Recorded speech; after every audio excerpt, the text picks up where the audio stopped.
بسم الله الرحمن الرحيم الحمد لله رب العالمين والصلاة والسلام على رسوله النبي الكريم أما بعد فأعوذ بالله من الشيطان الرجيم بسم الله الرحمن الرحيم.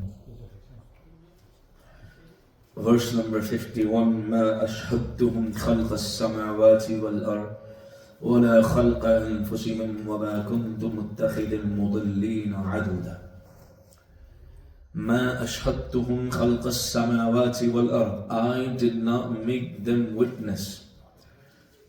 We went over this. I'm going to go over it really quickly inshallah to summarize. I did not make them witness the creation of the heavens and the earth, nor did I make them a witness over their own creation, nor would I take those who are misguided or those who are misguided and misguide others as helpers.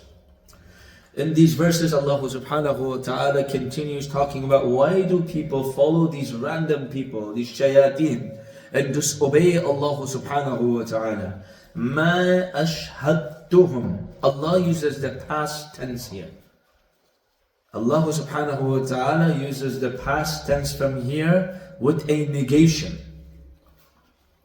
When past tense is used with negation, this adds emphasis. In other words, he never brought them as witnesses for anything.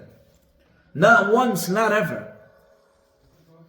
خَلَقَ السَّمَاوَاتِ وَالْأَرْضِ, to witness the creation of the heavens and the earth. وَلَا خَلْقَ أَنفُسِهِمْ, know their own creation. So first Allah subhanahu wa ta'ala mentions what? خَلَقَ السَّمَاوَاتِ وَالْأَرْضِ, which is the grand scale of thing, because heavens and earth, it's massive, magnificent, amazing, large, big, vast. Then Allah subhanahu wa ta'ala, first He mentions something very big. Then He brings something personal. You didn't witness the creation of the heavens and the earth, nor did you witness even your own creation. Forget about that, you didn't even witness your own creation. This double layer exposes the absurdity of following someone who doesn't even fully understand how they themselves came into existence. Forget about the heavens and the earth. Do you even know how you came into existence? Okay, think about your own existence. How in the world are we alive? How did we come into existence? When you have children and you see that tiny baby that you can just hold in your hands, that baby was once us. Before that baby came into existence, we were something else. From something else. We were something that, human beings were something that was not even worth mentioning. Then we became into this child and into this baby that we can hold in our hands. Have to be very careful not to bend the neck. You hold a baby, and then that baby will become into a big person. How did your own creation come into existence? You can't even understand that. We can't understand our own creation. So there are people that cannot say for a fact out there. There are people out there that cannot say for a fact who their parents are. Nor do they remember what happened when they were infants. हमारा एक दोस्त था. We had a friend. For some reason he really thought of himself something. जानने वाला था. He was someone who knew. Let's change that talk. But then he would really think, oh, I have a very strong memory. I can remember things from when I was 2 years old.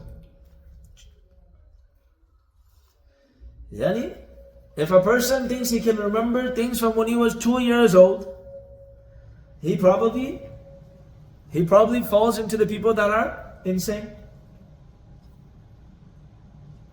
At a time for a human being, when we were babies, it's not like you remember what you were and what was happening in the womb of your mother. No, you can't remember. You can't barely have a brain when you're 1 or 2, you can't even talk. What do you remember? What do you remember? No, I remember wearing those clothes. No, you probably saw the picture, but you don't remember it while you were 2 years old. There's a difference. But mashallah, they can't remember what they did when they were 1, 2, maybe even 3, 4, 5 years old, yet they claim to know Allah. They claim to know more than Allah. You can't even know, you don't even know how your own existence came. You can't remember what you did when you were 1 or 2, but now you know more than Allah. We often rely on influencers and celebrities and societal norms as if those are the best. Everyone does it. Look at the head. Everyone's doing it. Everyone's saying it. Everyone's saying it. No. Where did that come into play? We always need to think, what makes people qualified to accept what they're saying? Because they have a following? Because they have influence? Because they're eloquent in their speech? No. Those who are connected to Allah, those are the people who we need to listen to. The majority will be misguided. Allah told us in the Quran. And then the majority will be misguided. The majority will not have correct understanding. Allah tells us that in the Quran. Right? Why should we ever follow the majority? Look what happened when we followed the majority in this country when we had the elections. The majority do not know. So we're not looking for the majority, we're looking for the few. What do the few say? The majority of Atlanta says follow Saudi. What do the few say? What do the majority say? Follow Saudi. What do the majority of the qualified people say? Don't follow Saudi. So we listened to the majority, but we didn't listen to the minority. The few. The few are the ones we were supposed to listen to. So we are in this era where we look at what majority say. The majority of you know me. I don't follow the majority. I follow what I believe is correct. Because I have to answer to Allah, even if the few are with me. When Nabi sallallahu alayhi wa sallam was in Makkah al-Mukarramah, the majority did not follow him. When the Prophet of Allah sallallahu alayhi wa sallam was in Madinah Munawwarah, from Jazeerat al-Arab, the majority did not follow him. As a matter of fact, when Nabi sallallahu alayhi wa sallam left this world and left this dunya, the majority of the ummah was not following him. We are in this era of where we look at majority. What is everyone else doing? I want to dress like everyone else. I want to look like everyone else. No.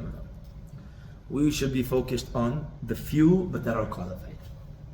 ما أشهدتهم خلق السماوات والأرض ولا خلق أنفسهم وما كنت متخذ المضلين عضدا. I will not make the misguided people my helpers or support. It comes from the word عضدا. عضدا means your upper arm, indicating physical support or reinforcement. These people who take people away from Allah, tells us what to do, can never be considered helpers of deen. They take people away from the deen. They misguide people. They will never be considered the helpers of deen. Sometimes we see people who advocate toward it being okay not to wear hijab. The other day someone asked me, and I posted it today. Is it farz on women to wear hijab all the time? Meaning they're looking for some leniency. So I said no. When they're home alone, they don't have to wear the hijab. When they're home with their husbands, they don't have to wear the hijab. When they're home with their children, they don't have to wear the hijab. You don't have to wear it all the time. You're not getting any leniency from me. You're not getting any leniency from me. You have to wear the hijab. It's commanded or ordained by Allah subhanahu wa ta'ala. Who am I to change that? These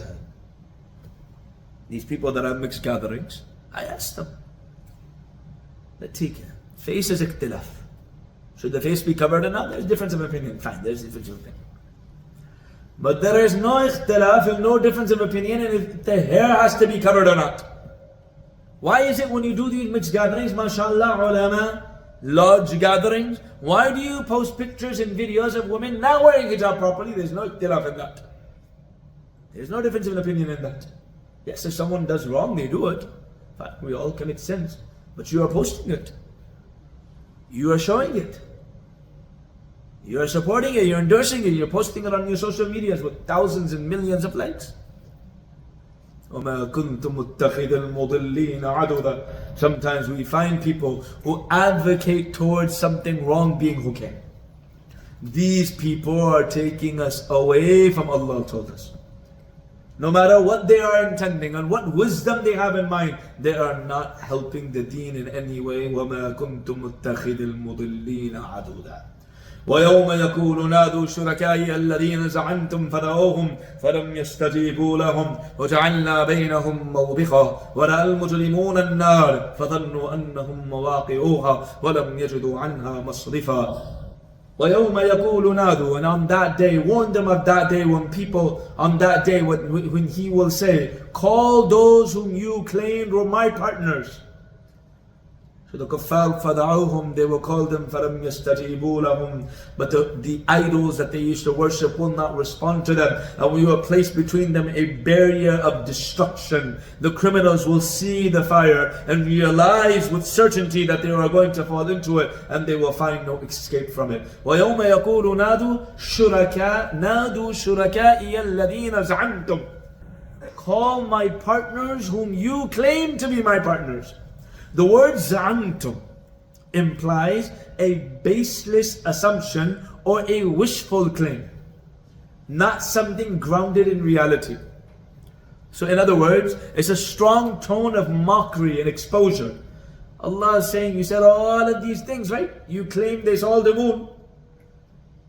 You claim they saw the moon. You claim they did all of these things. You claim, made these big claims about people and idols will help you. Where are they now? You made all of these big claims. Where are you now? People talk big. I'm going to do this. Baseless. Well, this is how Allah is mocking them. Where are they? Za'antum, you know the big claims you were making?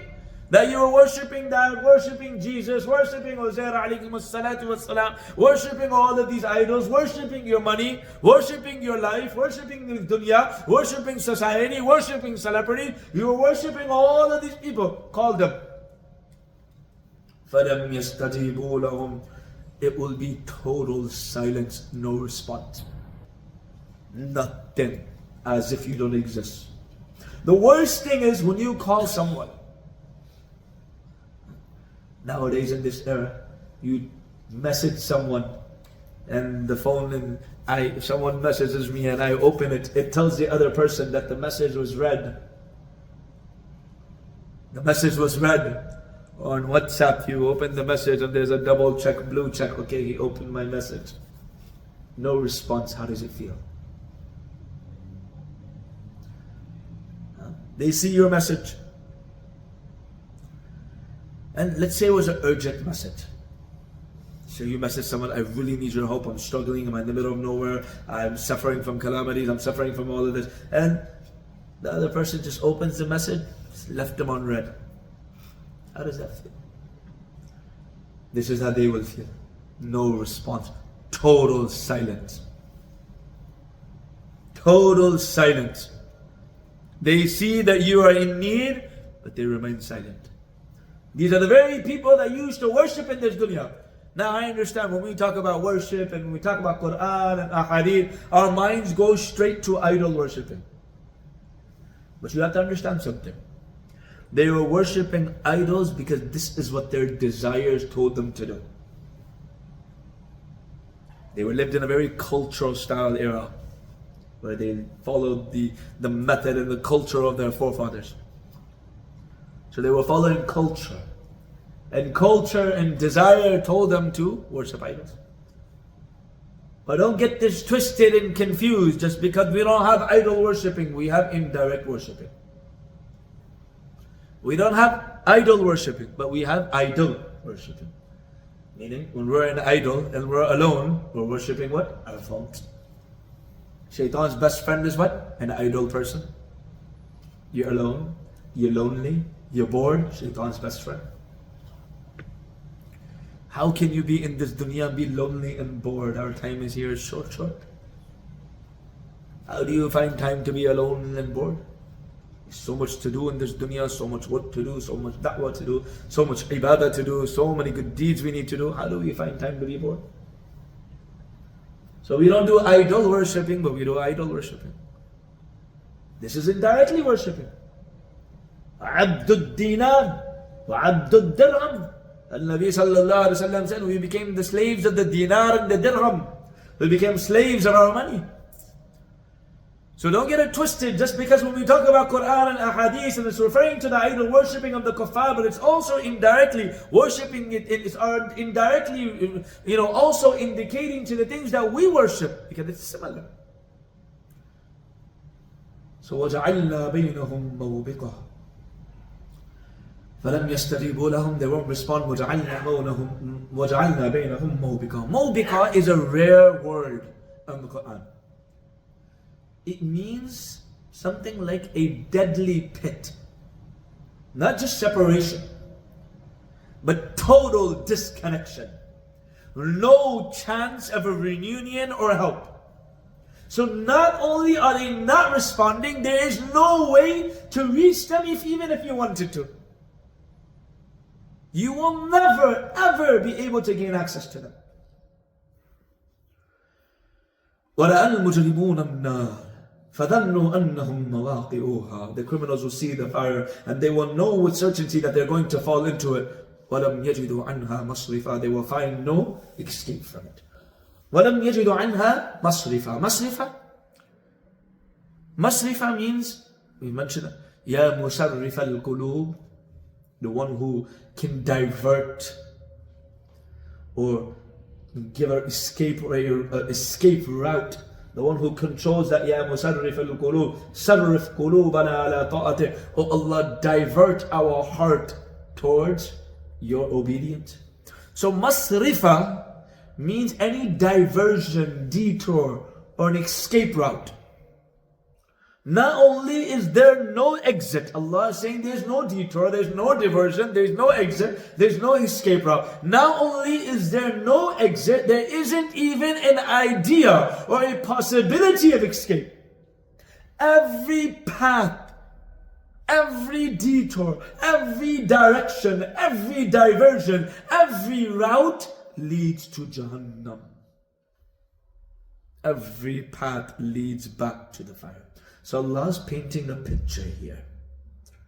The people who you followed so closely in this dunya, they will completely abandon you. You try asking them for help, they completely ignore you. Not only do they ignore you, but Allah creates a huge pit, a fire between you and them. You cannot even get to them even if you wanted to. The only thing that they will see around them is fire. There is absolutely no escape. Reality begins to settle in that you will be going to Jahannam. Allah subhanahu wa ta'ala protect us.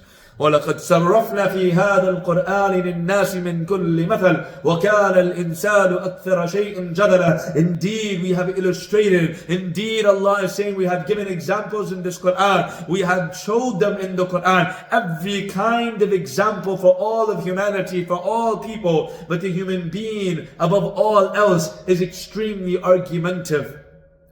وَلَقَدْ صَرَّفْنَا. Sarrafna coming from the word that we just read, masrifa. Sarrafna from the word tasrif, which means to divert, to turn something over. And at times it means to repeat or explain in various ways. Allah didn't just give us one example. Allah gave us examples and examples and examples and examples. He repeated, He diversified, He rotated the story. He explained to reach every type of person and mindset. A good teacher doesn't just give you one example, but a good teacher will give you many examples because different types of people understand in different ways. وَلَقَدْ صَرَّفْنَا فِي هَذَا الْقُرْآنِ لِلنَّاسِ مِنْ كُلِّ مَثَلٍ. Allah is saying He showed us signs there, He showed us signs over there, He gave us this example, He gave us that example, He gave us an example that He comes down to our level to us to understand. He gives you examples at a grand level. Allah has given us examples after examples just to get us to understand. This is a sign of divine mercy and an effort to guide, despite human resistance. Allah is saying, I didn't just try to explain one. I gave you so many examples. Min kulli mathal. not just some example. I gave you every type of example. Historical, logical, emotional, spiritual, visual, and moral. Quran speaks to all personalities, thinkers, feelers, doers, skeptics, everything. Any type of human being you know, Allah will give you the answer to all of them. Allah gives all of us an example that we can understand. No matter what your personality is, the Quran has something for you. No matter what area you are in, the Quran has something for you. No matter what type of person you are, no matter what situation you're going through, the Quran has something for you. That is the miraculous nature of the Quran. This verse also gives us a lesson to people who call towards to Islam, even teachers and parents. You tried one method with your child, didn't work, try another method. You gave one example to your child, didn't work, try something else. Everyone has different levels of understanding, different temperaments. Sometimes people explain to people, that way didn't work, try a different way. We often expect the kids, students, and person to adapt to our style, whereas we should be looking to adapt theirs. Our elders who came here from back home, who didn't speak this language, who didn't understand our culture, taught us in according to the culture that they grew up in order for us to teach the culture that we grew up in. Nowadays, these youngsters, they mock our elders, they mock the people that came from back home because of their accent, or maybe they don't understand our culture. But if it wasn't for their efforts, this deen would have never reached us. They did their part in teaching us, so now we understand this culture and we will teach them. This is why I tell people that graduate, ulama my age or ulama older than me but grew up in the same era as me, they are my reminders. We try to remind each other that we need to stay steadfast in serving this deen because we understand this culture. We were born and raised in this culture, and if we do not do our job to deliver the message to the masses, to deliver the message to the youngsters, to deliver the people that grew up in this culture, then Allah will ask us, I gave you knowledge, I gave you ilm, you were born in this era, you were born in this culture, why didn't you teach them? Why didn't you do your job? Why didn't you do your part? What is shaitan doing to the ulama of today? Shaitan, what is he doing to us? The previous ulama, the previous scholars, they would take a low salary and work. And they would work for hours. Our elders, they would work for long hours and get paid less. The elders, before, they were teaching Quran classes for 6-7 hours. Taking very small change, very small salary. Nowadays, the starting salary has to be 7 to 8. 5 daily salah? No, just the Jahri salah. And I'll teach maktab maybe 3, maybe 4 times a week. They used to work and get paid less. We want to work less and get paid more. This is the era. So shaitan has what he had done, he has made teaching deen monetary. He has made teaching deen based off of monetary, meaning what benefit do I get? I can call out the ulama wa ana minhum. I can call the ulama out, calling myself out, calling the ulama out. It's okay. But this is not for everyone else to call them out. But I'm just saying how shaitan has played our minds. So anyways, people absorb the truth differently. So people that are doing da'wah, we need to understand that people absorb the truth differently. Use different angles to reach different hearts. Our ustad, one of our teachers, he was dealing with some Salafi brothers. Some Salafi brothers, and there's different sections, group. But they would basically, all they would do is they would find a hadith in Sahih Bukhari, and that's the only deen and knowledge they knew. All the other hadiths, even though Imam Bukhari rahimahullah came hundreds of years after the demise of Nabi sallallahu alayhi wa sallam, but they wouldn't even consider any other hadith. If it's in Bukhari, that's the final hadith. We're not denying the fact that Bukhari has one of the books that has the most authentic hadith. We don't deny that. However, Habibi is not the only book of hadith. As a matter of fact, Imam Bukhari rahimahullah has other books of hadith. Imam Bukhari rahimahullah himself has other books of hadith like Al-Adab al-Mufrad. So one Salafi brother came to my ustad and he said, Ustad, he gave him some respect, but he was coming to debate. So he said, this hadith is in Bukhari. This hadith is in Bukhari. And for different type of people, you have to answer differently. Sometimes you have to respond academically, saying, okay, well, this hadith is in this book, this hadith is in this book is authentic. Allama Zahabi and all of these scholars have considered this hadith to be authentic. Now this hadith is contradicting. We need to figure out which one is acceptable. Why is it contradicting? Which was this era? This hadith given to another era? What time? What's the answer? So I will start all he said to him.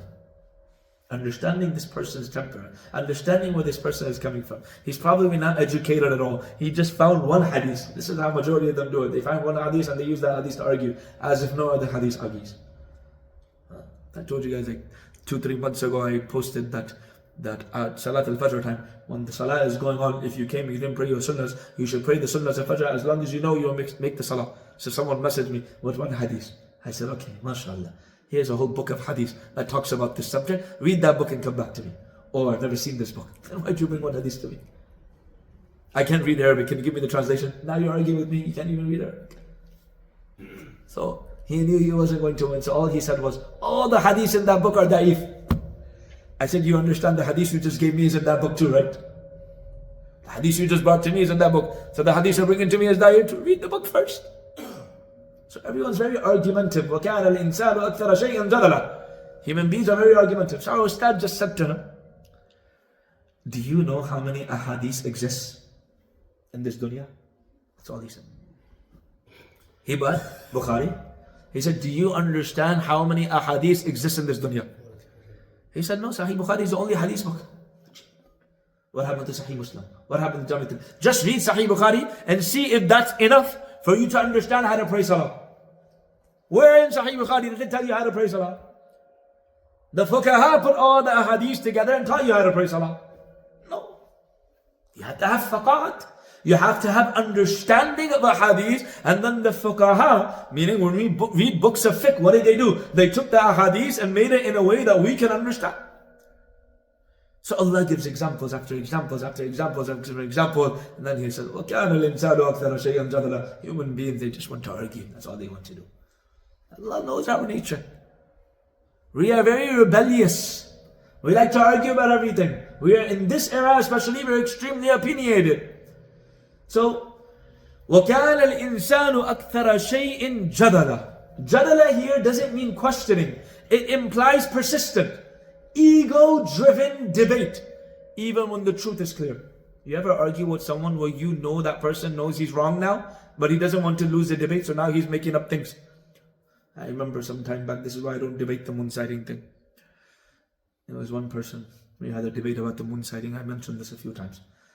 And I said to him, no, people that work that are astronomers by profession.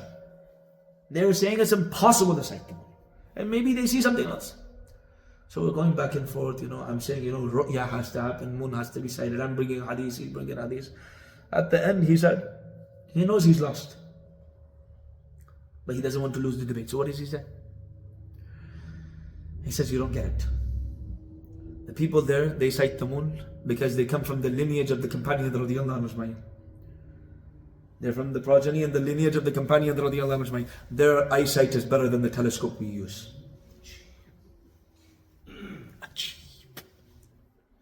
Couldn't take the loss. He couldn't take the loss. At that moment, just humbly say, okay, I'm out. But human beings, by nature, we want to debate and we want to win that debate. Our Ustad, he said something so beautiful. I still remember it from 10-15 years ago. One of our Ustads, he said that the purpose of debating is not to win the debate, but win the heart of the one you're debating with. The purpose is not to win the debate. I'm talking about more intellectuals or more academic, or even if you're in da'wah, you're debating with a Christian. The purpose isn't always to win the debate. The purpose is to win the heart of the one you're debating with. If you've done that, you've accomplished the purpose of the debate. So, there is nothing, so this jadala is talking about ego-driven debate. When you know you've lost, just be quiet at that time. Take your loss, it's okay. How many people, elders especially, that are sitting here? All of the elders here can tell us. I'm not from the elder, but I can tell you too, inshallah. But all the elders can tell us that they learned more from their failures than they did from their success. I learned more when I failed and when I lost than I did when I succeeded. There is no growth when you're considered successful and everyone is praising you. There is growth when you are not successful, when you fail, when you mess up, when you lose. There's growth in that. So most of the time when people are debating about issues, their purpose is not to actually find the truth. Maybe I'm wrong, let me find the truth. No. It is almost always to prove that they are right. This is another reason why I don't get into the moon sighting debate. Because some people, they're not coming to actually understand. They're coming to argue. This is why I tell them, if you want to learn the moon, go watch a video, go watch YouTube. Tumhara akal istemal karo. Use your brain a little bit. Go understand. This moon has to be sighted. Can you sight it or not? I know we're using the moon sighting debate because it's very fresh. Otherwise, so majority of the time, people aren't coming to learn the truth in case they're wrong. They're coming to argue. It's always to prove that we're right, you're wrong. While in some cases though, like debating Islam or Islam versus disbelief, this works because we know for a fact that Islam is true. So when it's Islam versus disbelief, it's okay to be a little bit strong because we know Islam is true. But we adopt this mindset for every issue and every argument, that when we start that argument, we are right. That's not the intention to be. If I'm going to debate, I'm going to debate to ask the most difficult questions to learn more. But I'm going in that debate keeping this in mind that I could be wrong. I could learn something. And as long as you have that mindset, even if you're a mufti, a scholar, you will always learn. I'll end with this inshallah. But like some time back, I had posted a question. I answered the question that the Imam, when he says Sami Allahu liman hamida, our fiqh books, or the fiqh books that we have read, such as big fiqh books in the Hanafi fiqh, like Hidayah and other books, it says when the Imam should say Sami Allahu liman hamida, and the Muqtadi should say Rabbana lakal hamdu, Rabbana wa lakal hamdu, whichever one that The Imam does not say Rabbana lakal hamd. The Imam says Sami Allahu liman hamida, and then once he catches his breath, everyone would have said Rabbana lakal hamd. He goes down and says Allahu Akbar, and that's the answer I gave, and that's the answer I know of, and I have the proof for it too. Someone messaged me from UK, one of the muftis. I saw my video, and he sent me a message. He's saying, Hadrat, respectfully, that answer is actually incorrect. It's in our fiqh books, in our big fiqh books, that all of us read this book. If you go to a madrasa system, you have to read this book called Hidayah. So he said, yes, we know it's on our book. And he gave me 2 fatawas from our Hanafi fiqh books where it says that it's actually mustahab, at least, mustahab for the Imam to say Rabbana lakal hamd. Now if I would have argued and brought all of my proof, I just said, okay, can you just bring your proof? That's it. Respectfully, he's a scholar, he gave it to me. And it was something new and fresh for me. I even went and told one of my teachers, even he was unaware. There is growth when you are always open and ready to say that maybe there's something I don't know. This is where I read it. This isn't the only way. Maybe there's something else that another scholar has found to prove that another answer should be given. This mindset is needed for growth. No matter how old you are, no matter how much you know, your growth never ends till you die. May Allah subhanahu wa ta'ala grant us understanding. May Allah subhanahu wa ta'ala grant us the tawfiq to live our lives in accordance to the teaching of the Quran and the Sunnah of our beloved Habib sallallahu alayhi wa sallam. Jazakum Allahu khairan wa akhiru da'wana alhamdulillahi rabbil alamin.